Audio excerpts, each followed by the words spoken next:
The day after a man named Mohamad Soliman firebombed a peaceful pro-Israel protest in Boulder, injuring many and ultimately killing one, the White House went after Soliman's family. 6 one-way tickets for Mohamad's wife and 5 kids. Final boarding call coming soon, read this post on X.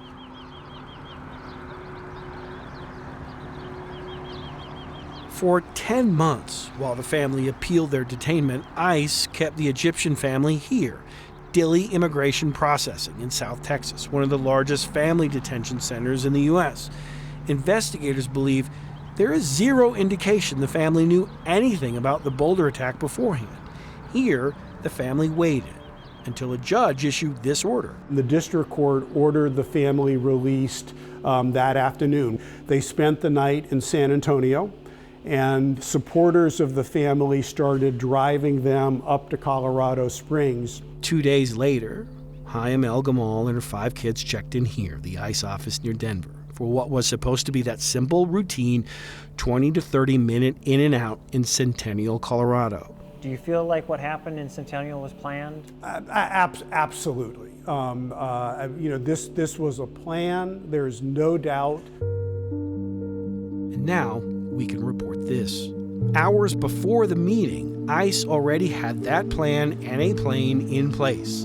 The night before, ICE Air sent one from El Paso to Denver under the flight number AWI 7418, a 2002 CRJ-200 once owned by Air Wisconsin, then run by CSI Aviation. The plane is fueled, there's a crew, there are, guards on the plane.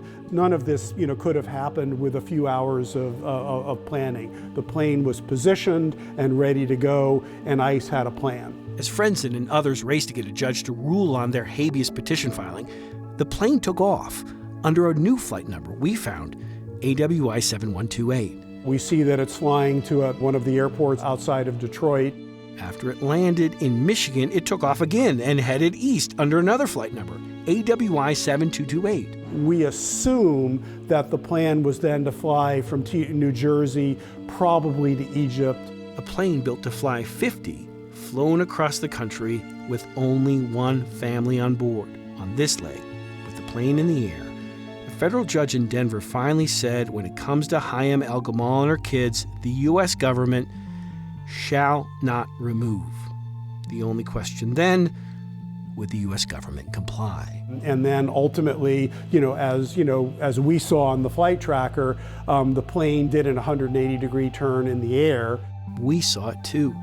AWI 7228 in the air, back to Michigan. Another flight number change, AWI 7428, took the family back to Colorado.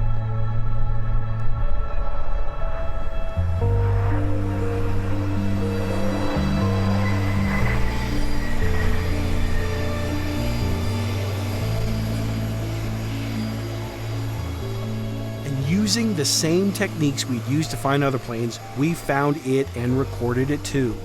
Roughly 9 hours after they boarded the plane in ICE custody, Hayam El-Gamal and her 5 children walked off of it. One plane, no passengers other than them. A journey halfway across the country and then back ended with a brief moment of thanks.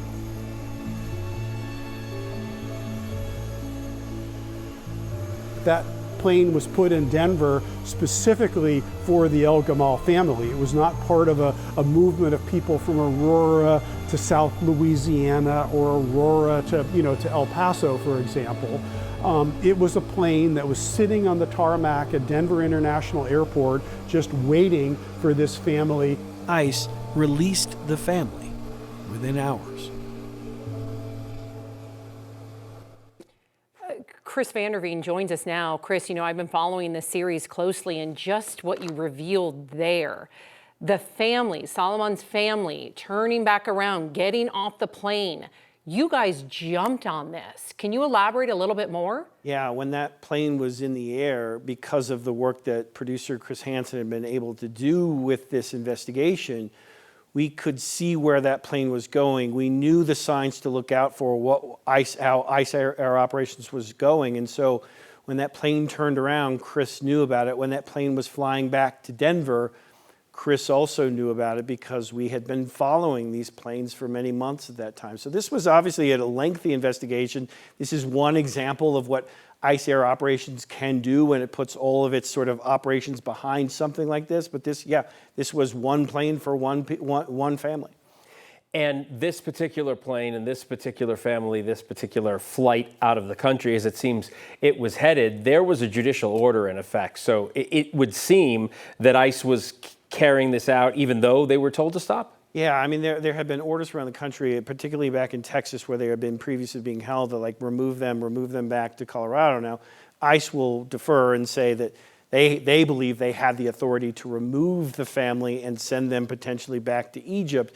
But while they're in air, there were two separate additional judicial orders that demanded that the federal government stop that plane midair and then turn it around, and that's what you saw in that story. The whole thing has been really remarkable what you and Chris were able to do with this and in tracking these things. I just want to give you a chance to talk about this. Our viewers don't necessarily see the emails that you get when we put stories on the air. Now, you've done this investigation, but as you were clear with from the minute you went on air with this was not a political statement. You were not going after ICE in any way. You were not for ICE in any way. You were just tracking ICE Air, which ICE introduced us to by talking about it. So just talk a little bit about some of the feedback you got and what the intention was here. Yeah, normally feedback can sort of run the gamut. That's sort of expected when you're talking about a relatively or very controversial story such as immigration. Immigration, let's face it, hot button topic. Lots of people already have their own opinions about whether it's good or bad. They've already made up their minds. This investigation was never meant to change anyone's mind when it comes to deportation. This is all about what's happening before deportations, where these movements are taking place across the country, oftentimes at great expense to American taxpayers.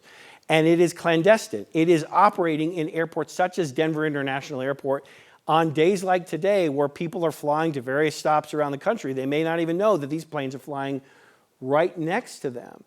And we as journalists, I believe strongly in the idea that transparency is a good thing. And I think what we tried to do with this investigation was really bring some transparency to a system that, one, is inherently local, and two, is not talked about a lot. Because we focus all of our attention on the flights out of the country, we don't focus our attention on the flights that cross it.